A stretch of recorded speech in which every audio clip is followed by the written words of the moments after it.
retour sur Direct Investisseur en compagnie de Pierre Verret, responsable de YouTrading chez Active Trade en duplex avec nous. Bonjour Pierre.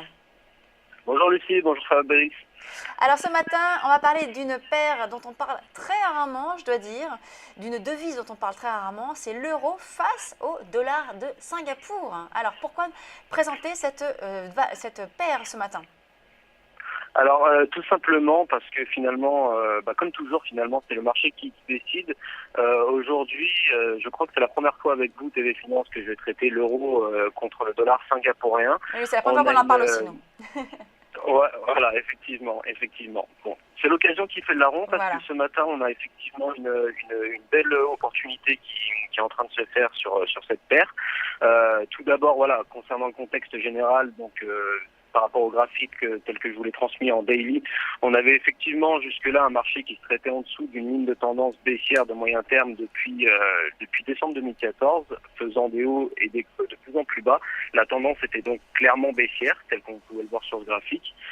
Cependant, à la mi-avril, on a des prix qui sont parvenus à franchir finalement cette ligne de tendance, je crois qu'elle est en violette voilà, sur le graphique, à la hausse, en même temps que finalement un franchissement sur la moyenne mobile exponentielle à 55 périodes, ainsi que les 23,6% de Fibonacci symbolisés par la ligne horizontale verte S1 sur le graphique en journalier. On avait également finalement des indicateurs techniques qui avaient annoncé, enfin plus que confirmé, mais annoncé en avance cette rupture de tendance avec finalement les fameuses divergences haussières sur le MACD et le RSI. À noter qu'on avait un RSI au-dessus des 50%, donc en zone d'achat pour la première fois depuis le début de la tendance baissière. En H4, donc là j'ouvre un scénario à la hausse sur un graphique daily. En H4, c'est une autre histoire qui est en train de se passer. Et pour cause, finalement, tel que vous pouvez le voir sur ce graphique, on a finalement les prix qui sont sortis d'une phase de range. Je l'ai pas bien symbolisé sur le graphique, mais elle était comprise entre finalement S2 et puis les 1,45-76 environ. Les prix, une fois après avoir franchi finalement cette zone-là, se sont envolés jusqu'au 1,49-49. On a cependant une structure en couverture en nuage noir, ce qui pourrait faire penser à une couverture en nuage noir, qui a été validée d'ailleurs par la suite au niveau des chandeliers japonais et qui font reculer les prix sur cette zone-là. Le Williams Percent Range vient de sortir de sa zone de surachat, tout comme le RSI. Alors d'ailleurs, sur le graphique que je vous ai envoyé, on n'a pas l'évolution du marché de ce matin, mais on peut voir que finalement, on a un fort mouvement baissier qui est en train de se mettre en place d'ailleurs, confirmant un petit peu tout ça. D'accord. Est-ce que je peux vous donner mon scénario ? Allez-y. Ok, c'est parti. Donc, alors, même si effectivement j'ouvrais à la hausse sur une tendance long terme sur le graphique journalier, actuellement, par rapport aux configurations chandeliers japonais, moi j'envisagerais une vente sur les niveaux actuels, donc aux alentours des S1 symbolisés par les 1,48-40 environ. Je mettrai un stop loss corrigé de la volatilité, mais quoi qu'il arrive au-dessus des 1,49-17, de manière à avoir un niveau d'invalidation pertinent et un objectif à 1,46-61 qui correspondra à un retracement tout simplement de 50% du dernier mouvement haussier précédent. D'accord, donc ça c'est pour votre scénario. Qu'est-ce qui pourrait invalider ce scénario ? Alors, une rupture des 1,49-17, un franchissement des 1,49-17 à la hausse invaliderait totalement le scénario. Quand je dis un franchissement, je parle évidemment d'une clôture en graphique H4.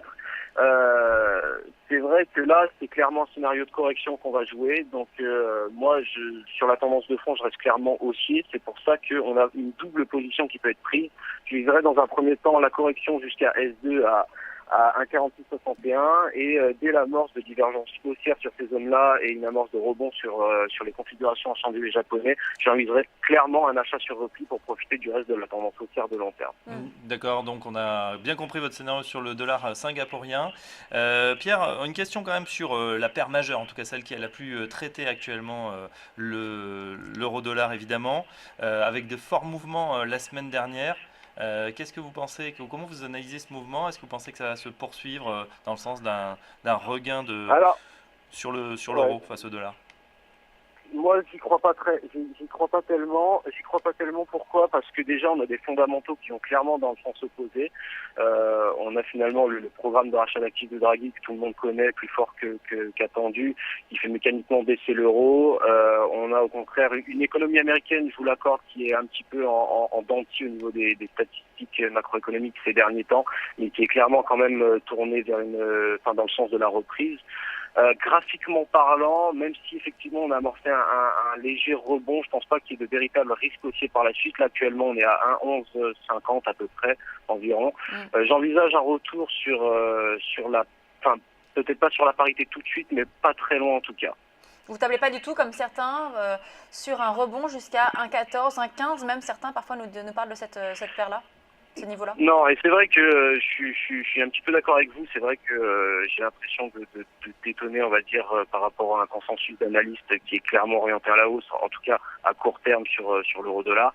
Néanmoins, je fais quand même déjà confiance, même malgré mon statut d'analyste technique, je fais quand même confiance aux fondamentaux à ce niveau-là. Et puis techniquement, à court terme, toujours sur un graphique H4 tel que je peux l'observer là, on a également en face d'une structure de renversement qui se confirme actuellement. Donc véritablement, je pense qu'il y a pas mal de résistance à franchir avant de parler d'un risque haussier, alors que le scénario, les fondamentaux sont toujours clairement tournés à la baisse. Je n'irai pas rentrer à la hausse sur un tel marché. Donc, premier objectif, là, ce serait donc les indices, on va dire? Alors, dans un premier temps, effectivement, ça serait... alors, tout d'abord, ça serait les 1,10, oui, tout d'abord, effectivement. Derrière, j'envisage un retour sur les 1,5 et après, possiblement, la parité, étant donné que ça représentera un seuil. Mais là, je pars sur une échelle plus long terme, évidemment. Oui, c'est à quelle horizon, ça? C'est à horizon 1 an, au moins? Alors, on peut le faire effectivement dès la reprise en septembre, peut-être pour le dernier trimestre de cette année. D'accord. Pour Noël alors. Voilà. On verra tout ça. Voilà. Merci beaucoup Pierre. Donc Pierre Verret de You Trading chez Active Trade. Merci beaucoup. On marque une pause. On se retrouve dans quelques instants.